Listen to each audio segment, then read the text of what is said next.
Green weeping willow, also known as Babylon willow or weeping willow, is a species of willow native to dry areas of northern China, but cultivated for millennia elsewhere in Asia, being traded along the Silk Road to Southwest Asia and Europe. Green weeping willow is a medium to large-sized deciduous tree. It grows rapidly, but has a short lifespan, between 40 and 75 years. The shoots are yellowish-brown with small buds. The leaves are alternate and spirally arranged, narrow, light green, long and broad with finely serrate margins and long tips.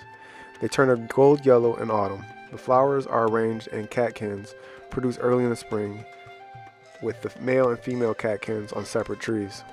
Grow green weeping willow in average medium to wet, well-drained soils, full sun to part shade. It thrives in moist soils. Avoid dry soils. Prefers full sun. Prune as needed in late winter to early spring. Care should be taken not to locate weeping willows near underground water or sewer lines, or close to septic tank drain fields where the roots could cause significant damage.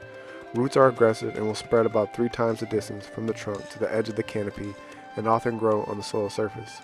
Shallow-rooted, vigorous-growing native plants do well under willow trees. Shade-tolerant plants also thrive in these conditions.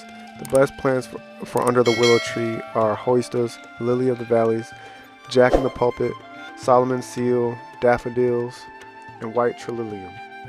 The leaves and bark are anti-rheumatic, astringent, and tonic. A decoction of the leaves is used in the treatment of abscesses, fever, skin diseases, and ulcers. An infusion of the bark has been used to treat diarrhea and fevers.